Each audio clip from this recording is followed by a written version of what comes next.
السلام علیکم dear students of 10th class.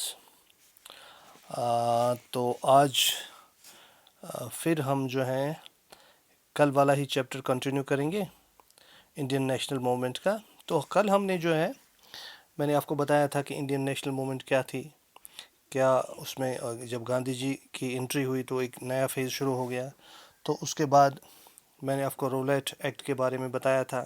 وہ ایک ایسا ایکٹ تھا جس کی روح سے کسی کو بھی کسی پولیٹیکل لیڈر کو بھی کسی ریزن کے بغیر اٹھایا کسی ٹرائل کے بغیر 2 سال تک جیل میں رکھا جا سکتا تھا. تو اس کے ری ایکشن میں کیا ہوا، اس کے بعد آپ نے دیکھا جلیاں والا باغ کا جو میسیکر ہے. تو اس کے بعد چونکہ جب زیادہ تشدد ہوا لوگوں پر تو گاندھی جی کو وہ کال آف کرنی پڑی وہ اسٹرائک. تو اس کے بعد گاندھی جی نے سوچا کہ کہ کیوں نہ سارے لوگوں کو، کیونکہ میں نے آپ کو پہلے بھی بتایا کہ انڈیا از اے مطلب یونٹی ان ڈائیورسٹی. یہاں بہت سارے ریلیجنس کے لوگ ہیں، کلچرس کے لوگ ہیں، ایتھنک گروپس ہیں. تو ہر ایک نے مطلب مختلف گروپس نے مختلف طریقے سے اس سوراج کا مطلب لیا. کسی کو کچھ لیبرز تھے بانڈڈ لیبرز یا وہ بیگار والے، تو انہوں نے اپنی طریقے سے آزادی کا مطلب نکالا. مل ورکرز نے اپنی طریقے سے آزادی کا مطلب نکالا. اسی طرح سے ہلی پیپل نے، کچھ لوگوں نے الگ طرح سے، یعنی ہر ایک نے اپنے اپنے نظریے سے آزادی کا مطلب نکالا.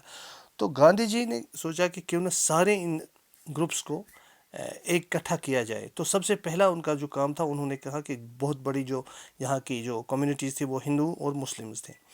تو مسلمز کو ساتھ چلانے کے لیے انہوں نے خلافت موومنٹ کا ساتھ دیا. خلافت موومنٹ جیسا کہ میں نے آپ کو بتایا کہ ورلڈ وار میں جب اوٹومان امپائر کا وہ ہے ڈیفیٹ ہوئی، تو انہوں نے وہاں پہ کچھ ریپریسو ٹریٹی کی. جو خلیفہ وہاں ہوتا تھا، خلیفہ مطلب وہاں spiritual head of the entire جو مسلمز تھے پوری دنیا میں، وہ اپنے ٹرکی وہاں کے اس کو یہ سب خلیفہ سمجھتے تھے. تو یہاں انڈیا میں بھی اس کی ری ایکشن ہوئی. یہاں شوکت بردر، یہ علی بردرز نے ان کی لیڈ کی، جو انہوں نے بنائی خلافت کمیٹیز بمبے میں. تو ان کے ساتھ بات کر کے ان کو آن بورڈ لیا گاندھی جی نے، تو ان کو بھی ساتھ چلایا. تو اس طرح سے ایک یہ گاندھی جی نے سوچا کہ ایک تحریک چلائی جائے اکٹھے. اس کا نام رکھا گیا نان کوآپریشن اینڈ خلافت موومنٹ. تو نان کوآپریشن کا مطلب کیا ہوتا ہے؟ جب کسی کو ہم کوآپریٹ نہیں، کسی کام میں ساتھ نہیں دیتے ہیں، تو لفظی معنی ہوتا ہے. تو گاندھی جی نے سوچا کہ انگریزوں نے اس لیے انگریز یہاں کامیاب ہو گئے اپنی حکومت اسٹیبلش کرنے میں، جب یہاں کے لوگوں نے ان کا ساتھ دیا، یہاں کے لوگوں نے ان کو کوآپریٹ کیا. تو اگر یہیں کے لوگ ان کا کوآپریٹ نہیں کریں گے، ان کا ساتھ نہیں دیں گے، تو نیچرلی ان کے جو ہے یہ حکومت کولیپس ہو جائے گی، وہ کولیپس ہو جائیں گے، وہ کام نہیں کر پائیں گے. تو اس لیے گاندھی جی نے اعلان کیا ایک نان کوآپریشن موومنٹ کا. تو اس میں سب سے پہلے کیا کیا گیا؟ سب سے پہلے کہا گیا کہ کس طرح سے ایک موومنٹ بنائی جائے. تو سب سے پہلا سٹیپ اس میں گاندھی جی نے یہ کہا کہ آپ جو ٹائٹلز ہوا دیتے تھے انگریز انڈین لوگوں کو، جیسے سر وغیرہ، میڈم وغیرہ، جیسے رابندر ناتھ ٹیگور، اسی طرح. تو یہ تو مطلب وہ ایسے ان کو خوش رکھنے کے لیے دیتے تھے، حالانکہ وہاں سے دوسری طرف سے انہوں نے ہندوستان کو غلام بنا کے رکھا تھا. تو کوئی فائدہ نہیں تھا ایسے ٹائٹلز کا. تو گاندھی جی نے کہا کہ یہ لوگ جن کو ٹائٹلز دیے ہیں وہ واپس کریں. اور دوسرا، بائیکاٹ کریں سول سروسز کا بائیکاٹ کریں، آرمی کا بائیکاٹ کریں، کورٹس، لیجسلیٹو کاؤنسلز کا، سکولز کا، فارن گڈز کا. تو ان چیزوں کا بائیکاٹ کر کے تو ان کو کمزور کیا جائے. تو اسی طرح سے کچھ لوگ کانگریس میں اس بات پر آنے والے جو الیکشنز تھے، لیجسلیٹو کاؤنسلز کے الیکشن ہونے تھے دسمبر میں، تو ان کا بائیکاٹ بھی. لیکن گاندھی جی جو گروپ ایک تھا ود ان کانگریس، وہ ریلکٹنٹ تھے. وہ چاہتے تھے کہ نہیں، ہمیں الیکشن میں حصہ لینا چاہیے. تو الیکشن میں حصہ لے کے کونسل میں رہ کے ہم اپنا کیس پلیڈ کر سکتے تھے. تو یہ بھی ایک گروپ تھا. لیکن فائنلی کانگریس میں ایک پیکٹ ہو گیا ناگپور سیشن دسمبر 1920 میں ایک کمپرومائز ہوا. تو الٹیمیٹلی پروگرام دیا گیا. تو سب سے پہلے یہ ہوا کہ کیسے شروع ہو گئی نان کوآپریشن موومنٹ اور خلافت موومنٹ. یہ شروع ہو گیا جنوری 1921 میں. تو بہت سارے گروپس میں اس میں پارٹیسپیٹ کیا.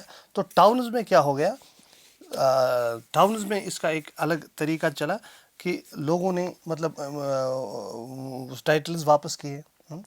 تو لوگ یہ جو گورنمنٹ ملازم تھے جیسے ہیڈ ماسٹرز تھے, پرنسپلز تھے وغیرہ, انہوں نے ریزائن کیا. لائرز نے بائیکاٹ کیا کورٹس کا.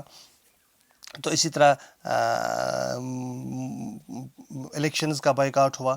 صرف مدراس میں ایک جسٹس پارٹی تھی, انہوں نے حصہ لیا الیکشن میں, تو باقی نے بائیکاٹ کیا. تو اس کا یہ ہوا کہ اکنامکلی اکنامک فرنٹ پر یہ تھا, کمزوری آ گئی برٹش کو, کیونکہ بائیکاٹ سے بائیکاٹ کیا گیا فارن گڈس کا, لیکر شاپس کو لوٹ لیا گیا. اسی طرح سے فارن کلاتھ کپڑا جلایا گیا. اسی پر تو جو امپورٹ تھا وہاں سے جو مال آتا تھا باہر سے, وہ کم ہو کے 102 کروڑ سے اس کی وہ 57 کروڑ پر پہنچ گیا. اسی طرح ٹریڈ جو تھا انگلش لوگوں کے ساتھ وہ کم ہو گیا. تو یہ اس طرح سے یہ کسی حد تک کامیاب ہو گئی. لیکن اس کا جو دھیرے دھیرے سٹیز میں دیکھیے کہ کس حد تک وہ لوگ یہ آگے اس میں ثابت قدم رہتے, کیونکہ یہاں سے اگر ہم ایک چیز کا بائیکاٹ کرتے ہیں, سپوز ہم نے فارن کلاتھ کا بائیکاٹ کیا, تو یہاں سے ہمیں اسی حساب سے ضرورت کے حساب سے یہ اویلیبل ہونا چاہیے کپڑا. تو کھادی چونکہ ہینڈ میڈ تھا تو وہ تو ضرورت پوری نہیں کر پاتا تھا. تو اس طرح سے وہ مطلب وہ ناکام ہو گئی. پھر اسی طرح سے اسکولز, اگر ہم نے انگلش اسکولز کا بائیکاٹ کیا تو یہاں سے ہمیں اسکولز کھولنے تھے, نئے نہیں کر پائے. تو لہٰذا بہت ساری پرابلمز ہوئی انگلش کو, لیکن الٹیمیٹلی اتنا تھوڑا سا وہ کمزور پڑ گئی. تو یہ تو ہو گیا ٹاؤنز میں. تو کنٹری سائڈ میں اگر ہم دیکھیں گے کہ کیا ہوا, دیکھیے میں نے آپ کو کہا کہ لوگ مختلف طریقے سے لیتے تھے. جیسے پیزنٹس کے سامنے مسئلہ یہ تھا کہ ان سے بھیگار لیا جاتا تھا, یعنی فورسڈ لیبر وداؤٹ اینی دس کیا نام ہے اس کا, کسی ویجز کے بغیر, کُنہِ محنت ورٲے اوس یہِ کُنہِ پونٛسہٕ ورٲے اوس تِمن یِوان یہِ ہٮ۪نہٕ. یِتھَے پٲٹھۍ اوس یِوان تِمن ہٮ۪نہٕ یہِ حظ یہِ زٔمیٖن ٲس لینٛڈ لاڈن ہٕنٛز محنت ٲسۍ کران موٚزوٗر, مگر پوٚتُس اوس نہٕ تِمن مِلان کِہیٖنۍ, سورُے نفع اوس یہِ کھٮ۪وان. یِتھَے پٲٹھۍ اوس یِمن یِوان یہِ ہٮ۪نہٕ یہِ لگان واریاہ. تہٕ تِمو سوٗنٛچ پننہِ حساب تہٕ تِمو تہِ کوٚر یہِ حظ یہِ اَتھ خلاف نیوٗ تِمو تہِ حصہٕ. تو اسی طرح سے بہت ساری اس میں تشددانہ بھی مطلب تشدد بھی ہوا اس میں کچھ, کہ کئی جگہوں پر یہ ہوا کہ فورس بھی یوز کیا. حالانکہ کانگریس کا جو یہ تھا سوراج کا مطلب یہ تھا نان وائلنٹ, گاندھی جی نے میجرس اٹھائے تھے, انہوں نے بولا تھا نان وائلنٹ یعنی ستیہ گرہ کے طریقے سے. لیکن کئی جگہوں پر لوگوں نے اس کا دوسرا ہی مطلب لیا, تو انہوں نے وائلنس کا بھی راستہ اختیار کیا, جو کہ پھر گاندھی جی کو یہ مداخلت کرنا پڑی. تو اسی طرح سے بہت ساری اس مومنٹ میں یہ اگر ہم کہیں کہ یہ جو تھی یہ نان کوآپریشن اور خلافت مومنٹ, یہ بہت ساری moments with in one moment تھے.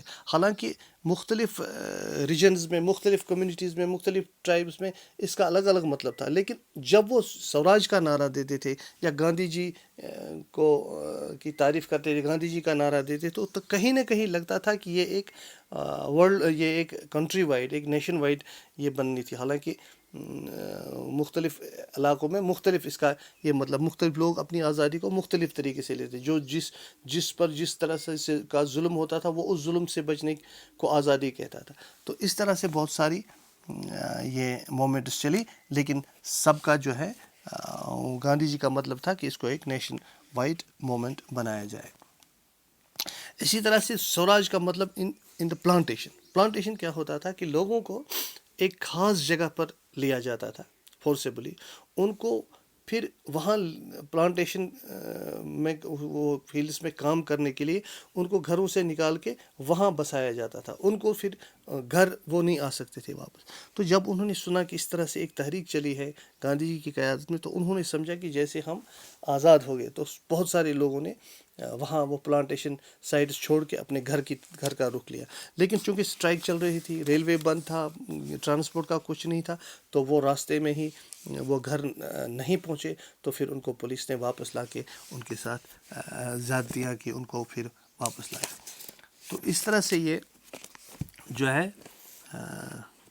یہ خلافت اور ساتھ میں وہ خلافت کا بھی اس میں چلا، تو وہ بھی ساتھ میں چلا، اور باقی جو تحریکیں چلی یہ بھی ایک these were many moments with in one moment. تو انشاءاللہ باقی ہم کل پڑھیں گے.